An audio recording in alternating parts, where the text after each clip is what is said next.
A drastic change in my life, part 4. Okay, unknowingly, the following day I had a specialist appointment. Unknowingly, because I got this from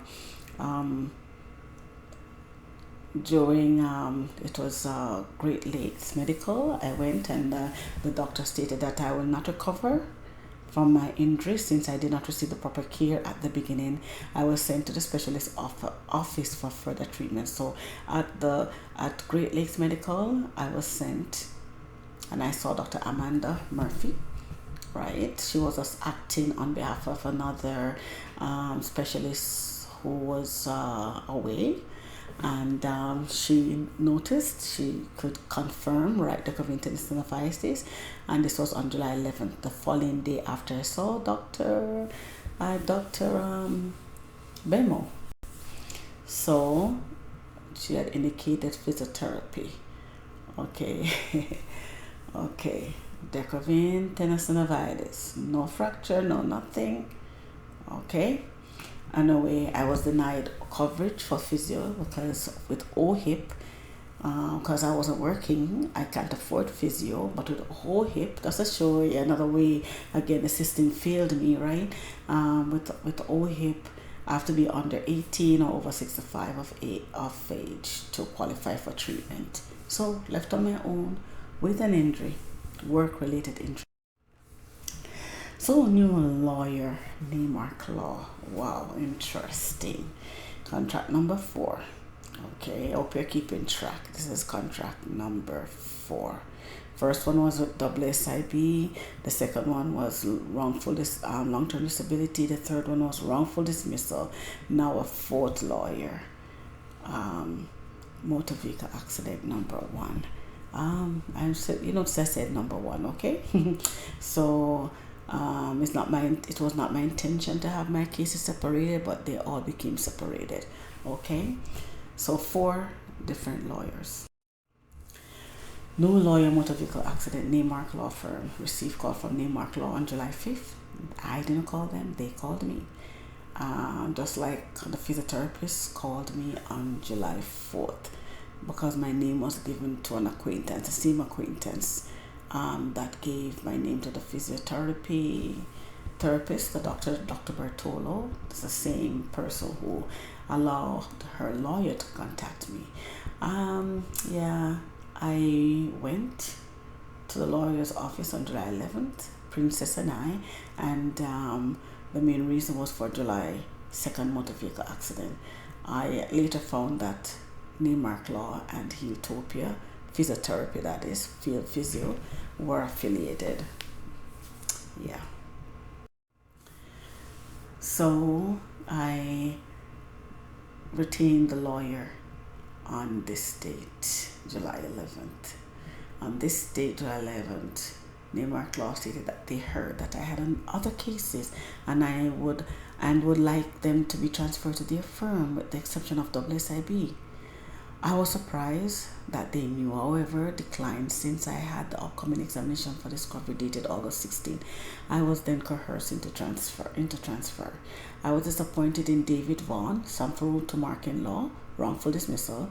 Therefore, I was willing to have that case transferred, because he did not believe in me. He took sides with other lawyers, right? And I was so disappointed. I didn't want him anymore because he allowed me to decline a contract that did not exist and threatened that he wasn't going to represent me anymore. So I don't need him anymore, right? So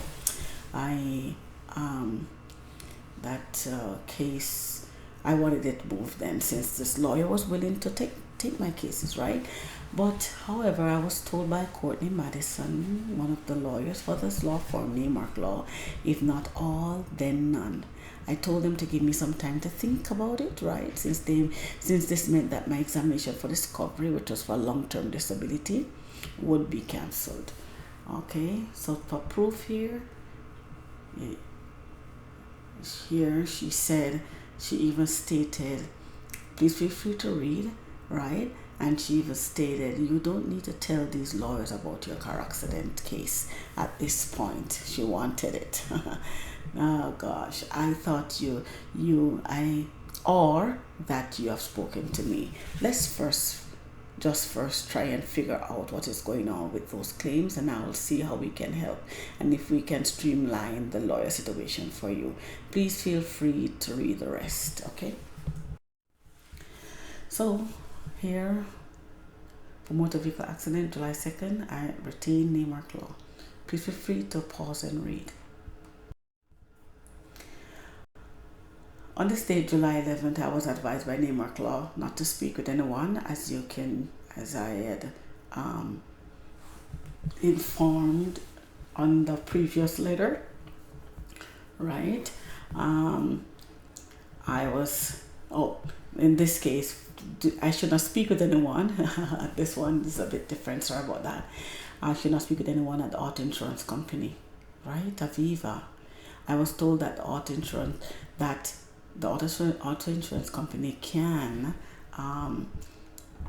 make things complicated, therefore they will act on my behalf. I actually believe name mark law, since my previous experience with MANULIFE insurance company was horrifying. I had to ask Nicolini Law, WSIB lawyer, to communicate with MANULIFE insurance on my behalf. Yeah, so here I laid out everything. See, I signed the contract here. There was a breach, but we talked about that later on. Okay, so on July 15th here, confirmed that we met July 11th, and she needed information, so I provided her that Nicolini Law, WSIB, Benjamin Law, long-term disability, Sanford Markin Law, wrongful dismissal. Okay, so I just laid them out to her because she needed to know. Right, please feel free to freeze and read. After Dr. Bimo recorded fracture in his clinical notes on July 10th. Please pay attention. Then here comes the letter. There came a letter that was dated July 15th, received from WSIT, and stating that hearing of December 1st postponed again, right? But on the same date, a new hearing was made for February 4th, because they realized that I kept disturbing the situation, I was disturbing their plans unknowingly, so they needed time to ensure that it was enforced. So it moved from November 2019 to February 4th, 2020. Although it postponed in between, but that's the next date, the following year, okay?